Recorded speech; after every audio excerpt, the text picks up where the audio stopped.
Hey everyone, video game lover here, and welcome to my tier list for video game systems.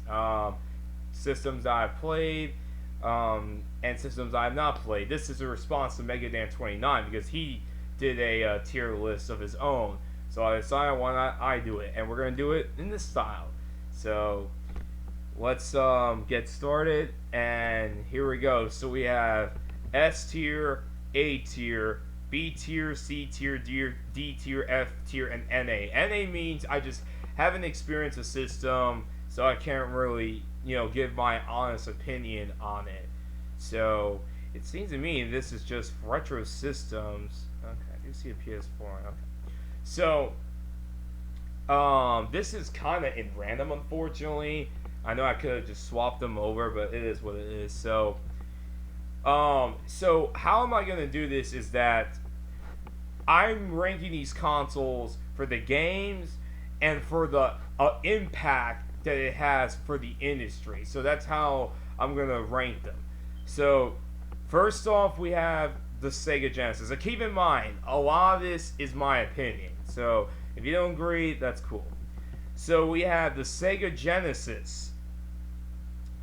This is going to go, and it's not moving up, S tier. The reason why the Genesis is going to S tier is because it's the system that not only puts Sega in the map for a little bit, it's the system that burst the monopoly bubble that Nintendo had with the NES. That Nintendo seemed to be a very dominant company, and all the third parties had to work with Nintendo. Well, Sega was able to make some deals with third parties. They were able to make a more powerful system than the NES, and thus the Sega Genesis was absolutely incredible. So that's why the Genesis to me is an S tier. It has a very good library of phenomenal games, phenomenal shmups, beat 'em ups, a lot of great games. That is why it's on the S tier. TurboGrafx 16 sadly is going to go in the NA. I never experienced a TurboGrafx 16, unfortunately. So we have a Super Famicom, so we're going to skip. So the Super Nintendo is going to go in S tier. The Super Nintendo, in my opinion, is one of the greatest consoles ever made. I think it took what made the NES so great and made it even better. The Super Nintendo, and the reason it's in front of the Genesis is because the Super Nintendo to me is the better system of the two. Although I love the Genesis, the Super Nintendo is a little bit better. The games were just amazing, from Super Mario World, from Link to the Past, from Chrono Trigger, Final Fantasy IV, Final Fantasy VI. I mean, so many great games on the Super Nintendo. And I feel like a lot of Nintendo's franchises had their best entry. Super Mario World, one of the greatest 2D Mario games. Super Metroid, the best Metroid game of all time. Link to the Past, Kirby Superstar, Donkey Kong Country 1, 2, and 3. I mean, this console just had it all. Its only flaw is that it had trouble with shmups, because the Genesis actually had a faster processor, so some games actually ran smoother on the Genesis. But aside from that, the Super Nintendo is just a legendary system. I'm going to cheat on this. The Philips CDI is in the F tier. It's one of the worst consoles of all time. I'm trying. I know I haven't played it for myself, but no, I can't do it. I can't do it. The 3DO, this is going to NA. I never played it. Same with the Jaguar. Any thoughts I have with the 3DO?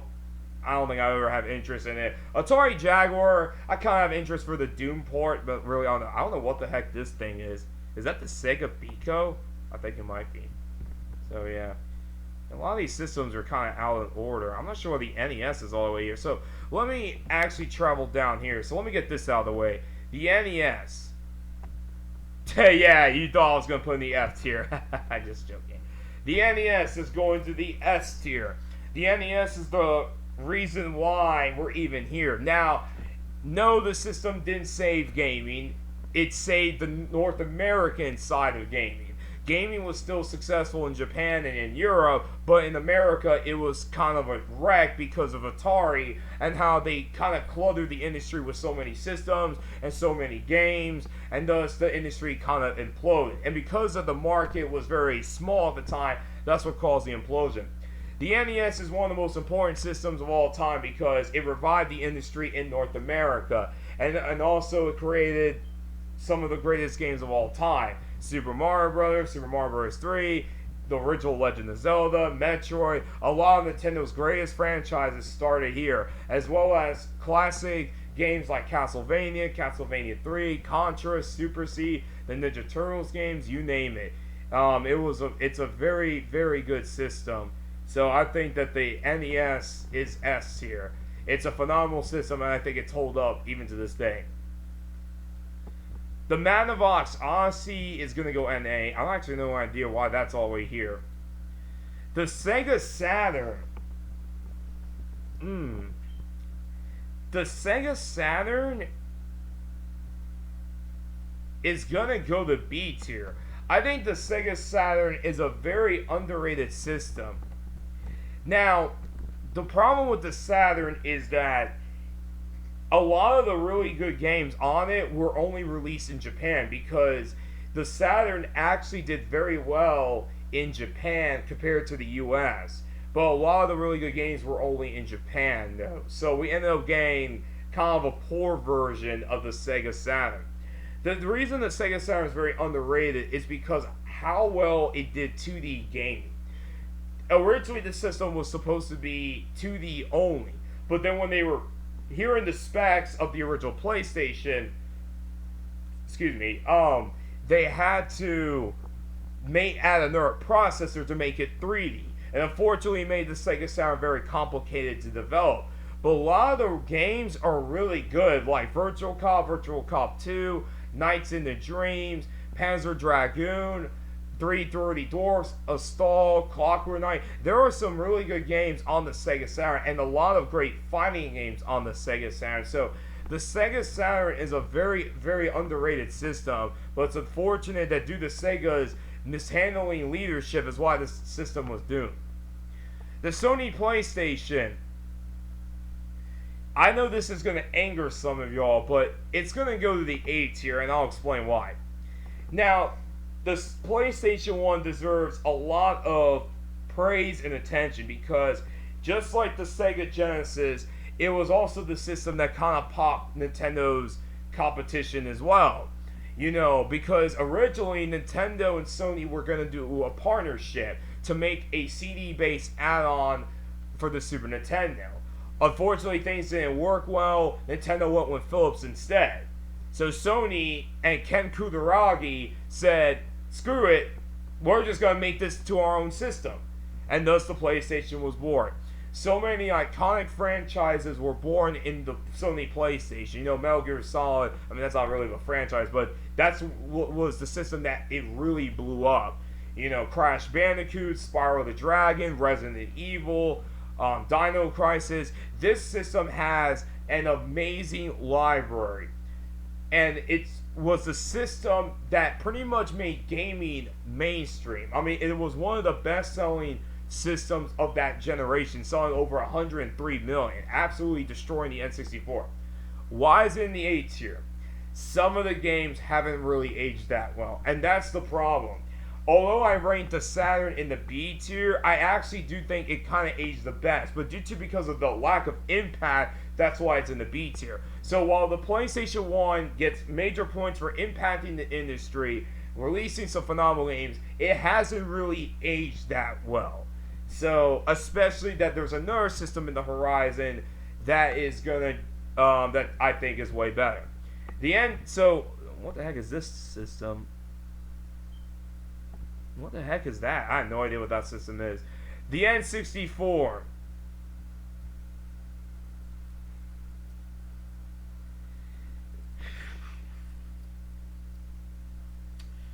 I'm actually going to put it in the C tier.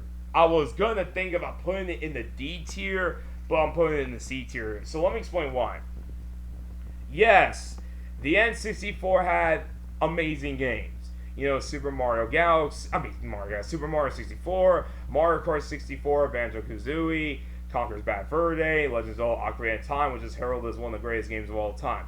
Why is this on C tier? In my opinion, it has aged the worst of the three. A lot of the phenomenal games on the N64 are very hard to go back to. As a lot of them played under 20 frames per second to 15 frames per second. That is very hard to come back to. The controller wasn't the absolute best. And also, it began Nintendo's kind of downfall of being the top dog of the industry to now being kind of like a second class company. So, I know some people are going to get upset. Yes, the N64 had phenomenal games, but there's not that much in that library aside from the really good, like up to like 15 good games at least. There are some good multiplats, like actually the Mortal Kombat 4 was better on the N64, but it really hasn't aged all that well. It's very hard to go back to the N64 nowadays, but because it did cause impact in the industry, that's why it's in the C tier. The Dreamcast is going to go the A tier. I think the Dreamcast is one of the most tragic stories in gaming. A system that brought Sega back to relevancy only for Sega's past mistakes to catch up with them. There is a massive, massive misconception in the gaming community, and I have no idea why, that there are people that actually named that the PS2 was the reason why the Dreamcast was killed off. No. The reason the Dreamcast was killed off was because of Sega's poor handling of the Sega CD, the 32X being an absolute disaster, and the Sega Saturn. And the Sega Saturn's failure really damaged Sega. So when the Dreamcast came out, it won some fans back, but after the launch, the popularity kind of tanked on the system. And it's a shame because it's a very good system. It was the system where console gaming has finally caught up with arcades. That now you are going to have the true arcade experience on the Sega Dreamcast. And the game that showed it was the first Soul Calibur. Even to this day, the first Soul Calibur looks phenomenal. Absolutely amazing looking game for the Dreamcast. I mean, this system had so many great games. Resident Evil Code Veronica, the Power Stone 2, I didn't really like the first one that much. Mars Matrix, Gigawing 1, Gigawing 2, Jet Grind Radio, the Sonic Adventure games. There are tons of great games on the Dreamcast. But it's unfortunate that the reason it died, I mean, this system also did online gaming. It was where it all started, was online gaming. 4-player co-op. But another thing that kind of hurt the Dreamcast was the lack of a second analog stick. Because of that, certain games wouldn't really work that well. Like, for example, Mach-N X didn't work very well on the Dreamcast because it lacked the second analog stick. So that's unfortunate. But to me, the Dreamcast is a very, very good system. The PS2, S tier. Hold on. There we go. The PS2, in my opinion, is another one of the greatest consoles ever made. Just like the Super Nintendo, it took what made the PlayStation 1 so good and made it even better. The performance was a lot better. The games and the library is almost untouchable. So many franchises came from this system. Jak and Daxter, Sly Cooper, Ratchet & Clank, God of War, Devil May Cry, Onimusha, so many fun, Dynasty Wars, so many great games on the PS2. The PS2 has become one of my favorite consoles ever made. I cannot stop playing that system for the life of me. I think that system is pretty much perfection. The only thing is that it wasn't as powerful as the original Xbox or the GameCube, but that didn't stop this system from being a monster when it comes to games. I mean, the PS2 is a phenomenal system, an absolute amazing system. The GameCube, A tier. I think the GameCube is another one of the most underrated systems, and in fact, I'm actually going to put it above the Dreamcast. I think the reason that the GameCube is very underrated is it had some of the most creative games that Nintendo made. Games like Pikmin 1, Pikmin 2, Luigi's Mansion, Legend of Zelda Wind Waker and Twilight Princess, Super Mario Sunshine, Smash Bros. Melee, which started the whole competitive fighting game scene outside of Street Fighter and Mortal Kombat. But the Nintendo GameCube to me is a very underrated system. Because although that it may have not had the massive library as the PS2, the GameCube has a very good library. And the controller is very, very not good for the GameCube. I think that system has a very good controller. So, GameCube to me is very underrated. I know I'm kind of cheating because it didn't really impact the industry that much, but I do think it's a very good system. The original Xbox, Microsoft's first console, B tier. The original Xbox to me was another very good system. It had a lot of great first-party games. You know, you had Halo 1 and 2, of course, phenomenal first-person shooter. You had Brute Force. You had the Tagi games. You had, and also the original Xbox had most of the time. There are rare instances that didn't really happen, but most of the time it had the best versions of the multiplats. The only problem with the original Xbox was that it didn't really have the best library of the three. That's not to say that the library was bad. It had a lot of good games. But the original Xbox still didn't have the must-have games outside of Halo. That was kind of why a lot of people kind of nicknamed the original Xbox the Halo box. Because really, aside from Halo 1 and 2, there weren't really that much franchises that kind of stood out from the original Xbox. So, the original Xbox is B tier. I think it's a very good system. So, the 360. Now, I haven't had that much experience with the 360, but it's going in A tier. The reason why I feel that the 360 is an A tier system is the impact that it caused in the industry. Now, yes, there were flaws with this system. For one thing, the Red Ring of Death was absolutely horrendous. And two, the momentum of the 360 started to fall apart thanks to the Kinect. However, it doesn't erase the impact this system made. This system is the reason why Microsoft is even here to begin with. Well, yes, the original Xbox was a mild success. It was the 360 that put them on the map. With its sleek design, one of the greatest controllers of all time, and this was when they really wanted to branch to Japanese developers and make their own franchises. Forza broke through in the 360, and they made Gears of War, which was one of Microsoft's most critically acclaimed franchises next to Halo.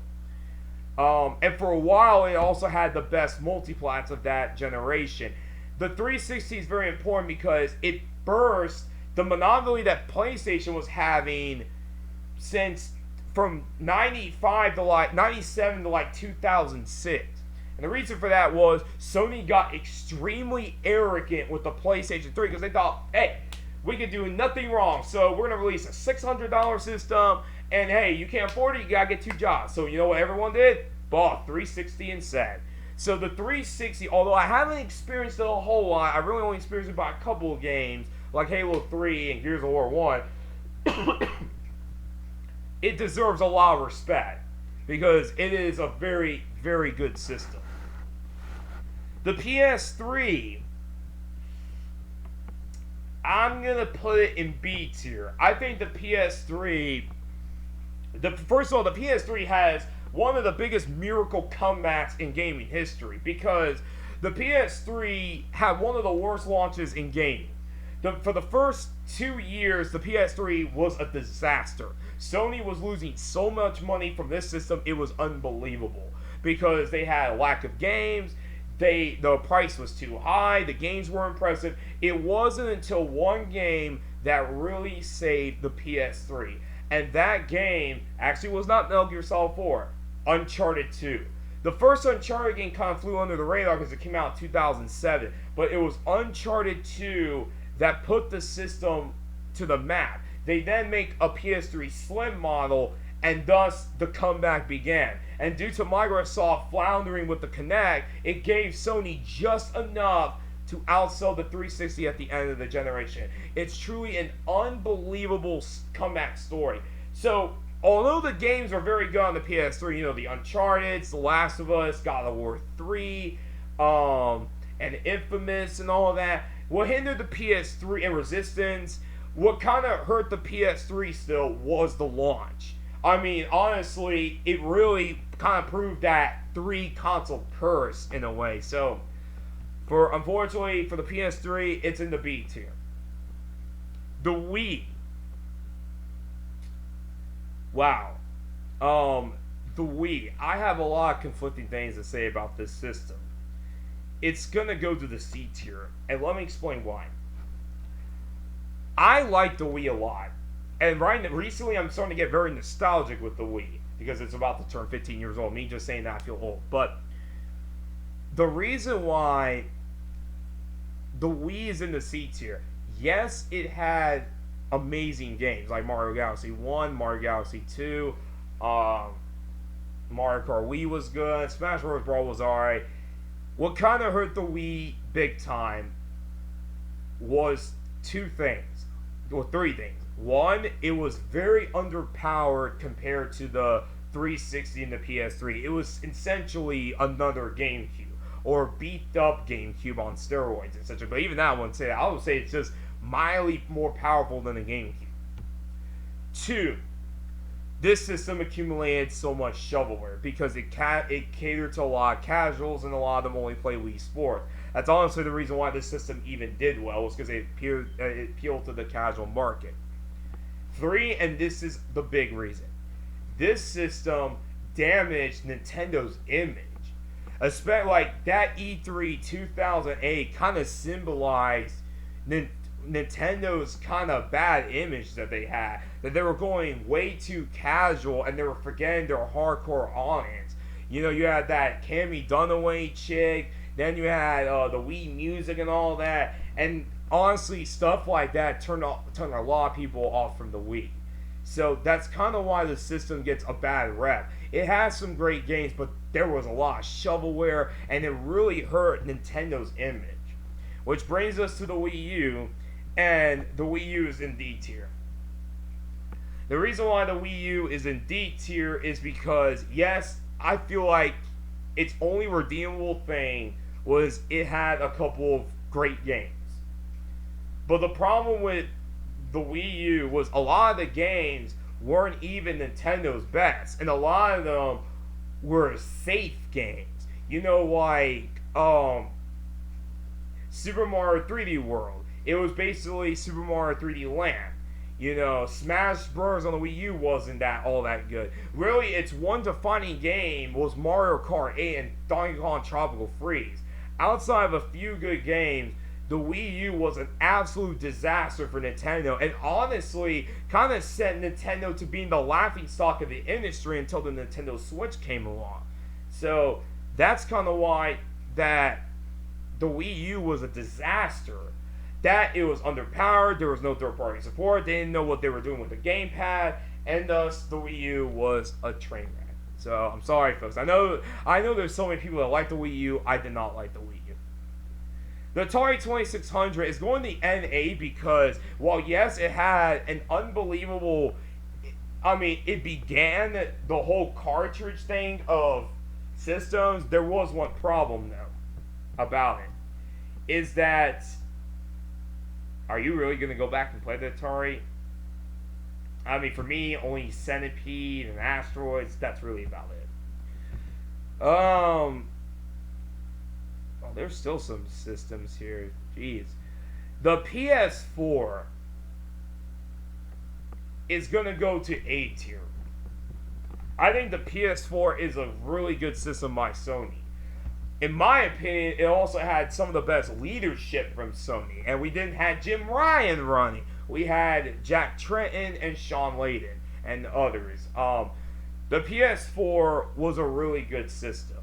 It was pretty much the redemption for Sony after having that awful start with the PS3. It was a major success, and the games were very good on the PS4.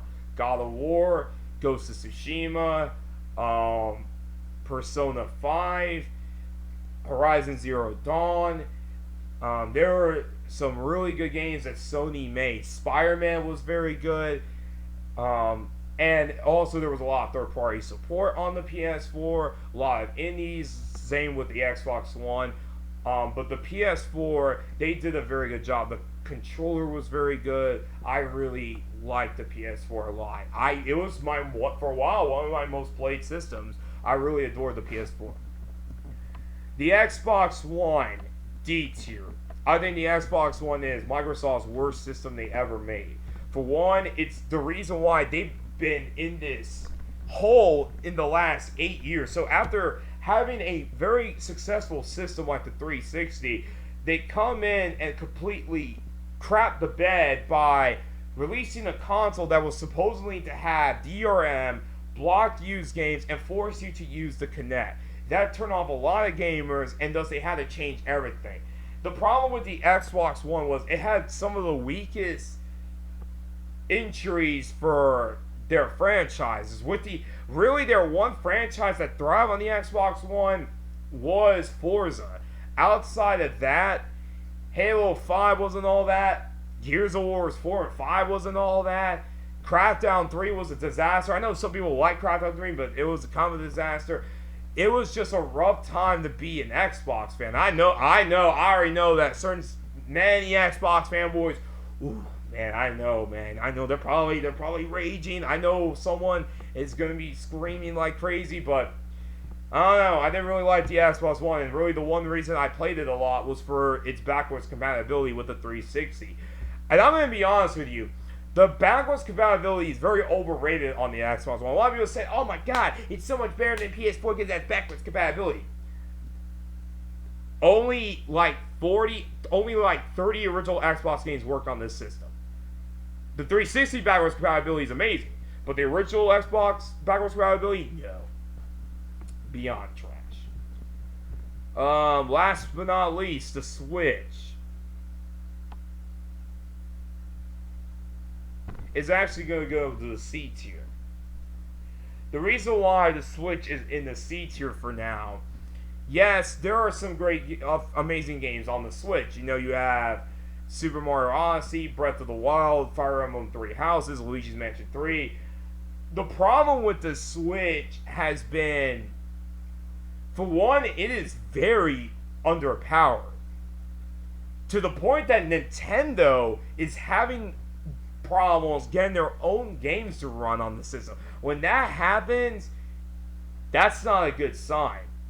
And number two is that a lot of the good games on the Switch could have actually worked on the Wii U. You know, like all the Wii U games are ported to the Switch, making the Wii U pointless.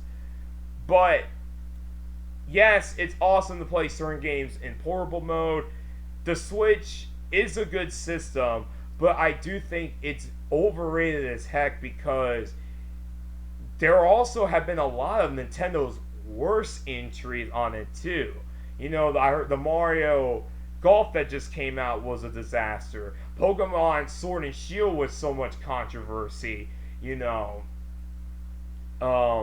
Kirby Star Allies was just okay. And another problem is that the Switch can have droughts. Like 1 year we'll get some great games, and the next year we'll barely have any games. So that's kind of what's been hurting the Switch. It's not a bad system. In fact, I'm actually going to put it above the N64. It's not a bad system, but not so much. So now it looks like we're in the handheld section, although we do got a couple more. So I'll just put Ouya here. Master System here. I think that's the 7800. 5200 is going to go the F tier because that system was a disaster. The Famicom, the television. I actually have experience with the ColecoVision, but I'll put the NA and Game & Watch. Oh, and the N-Gage. That's going to go F tier because it was a train wreck of a handheld. Alright, and we'll put, I believe, okay, I know what those two are. Alright, so now we're going to get to the handhelds. Game Boy, S tier. I mean, should this even surprise anyone? Why this brick is in the S tier? While it's not the first true handheld of the first handheld ever made, it's the system that made portable gaming to where it's at. Because it was so affordable, you know, a lot of people bought for Tetris. It had an unbelievable library of games. And for that reason is why this system deserves S tier. It's one of the greatest handhelds of all time. And in my opinion, I think it still holds up even to this day. A lot of the games have so much charm on the Game Boy, it's unmatchable. I love the Game Boy. The Game Gear is a very underrated handheld, and it's going to go in the B tier. The Game Gear had a lot of promise, you know, having a backlit screen and all. What killed the Game Gear was its battery life. That it needed 6 AA batteries, and it could only hold up to just 5 hours of gameplay, while the Game Boy had 4 AA's and hold up to like 10 to 20 hours. So the Game Gear, it has some really fun games, but unfortunately it just pales in comparison to the Game Boy. Virtual Boy, I haven't played it, but I'm cheating here. F. This is the Neo Geo Pocket Color, so that's going to go there. Wonder Swan is also going to go NA. The Game Boy Advance, S tier as well. Just the Game Boy Advance is pretty much the Super Nintendo of Game Boys. It took what made the Game Boy so great and made it even better. Improved visuals, improved games. It is a very, very good handheld. So many amazing games on that system. It's unbelievable. The Zelda games, you know, Kirby games were good. Pokemon, of course. You know, Metroid was there. Fire Emblem, Advance Wars, Golden Sun. So many great games. The only problems with the Game Boy Advance was we didn't really have a true Mario game with the exception of Mario vs. Donkey Kong. And the sound chip wasn't all that good. So, but the Game Boy Advance deserves to be S tier. I guess I'll just put the rest of these three here since we're almost done. So, there we go. The DS. Nintendo is 3 for 3. Also in the S tier. The DS is an unbelievable story because this system wasn't really supposed to be Nintendo's immediate new handheld. It was supposed to be a third pillar with the Game Boy Advance. But due to them releasing, you know, Mario Kart DS and New Super Mario Bros. DS, this system exploded in popularity. And just like the PS2 and so many others, this system has an unbelievable library of great games. Great games from great games. Lots of RPGs. If anyone's into RPGs, there were some beat 'em ups. To me, the DS has covered like every genre. So the DS is very good. The PSP is gonna go to A tier. The PSP is a very good handheld, and what's incredible about the PSP is for two reasons. One, it's the only non-Nintendo handheld that actually sold very well on this list. It did very well, but it still wasn't enough for them to top the DS. However, the PSP has a great library, and what made the PSP so amazing was the graphics. They tried their best to bring PS2-like games in the handheld, and the PSP was absolutely insanely powerful. And for that, Sony knocked it out of the park with the PSP. So, very good system. The 3DS, unfortunately, is going to go this may shock a lot of people. It's gonna go to the C tier. The 3DS is my least favorite Nintendo handheld, and the reason for that is I actually think that it had some of the worst first-party games Nintendo made. It had some great games like Fire Emblem. Is the reason it's still alive was thanks to Fire Emblem Awakening, and that was on the 3DS. Link Between Worlds, Super Mario 3D Land, and Mario Kart 7. The problem is that there were a lot of terrible games that Nintendo made on that 3DS. You know, you had Metroid Prime Federation Force, you had Yoshi's New Island, you had that one Chibi Robo game. I feel like the library wasn't as good as the DS. The 3DS has its moments of being good, but I don't really know. And last but not least, the Vita. And the Vita is a very underrated handheld, but it's going to go in the B tier, but I'm going to put it above the Game Gear. So, the Vita, the reason it's so underrated was just like the PSP. It was supposed to be a massive juggernaut in gaming in terms of the power.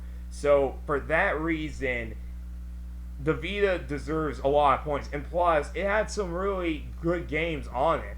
It also had ports like Mortal Kombat, Dead or Alive that were really good. The Vita is a very underrated system, and it's one of the best systems to have emulators for. If you want an ultimate handheld gaming experience where you want to play Game Boy games, Game Boy Advance games, Super Nintendo games, NES, Genesis, for a while it used to be the PSP. In my opinion, it's the Vita. So, but that is my list, everyone. I know it was a long video, but that is my tier list for all the systems. So, yeah. Thank you guys for watching. I hope everyone enjoyed this video. This is Video Game Lover 58. Catch you guys all later. Peace.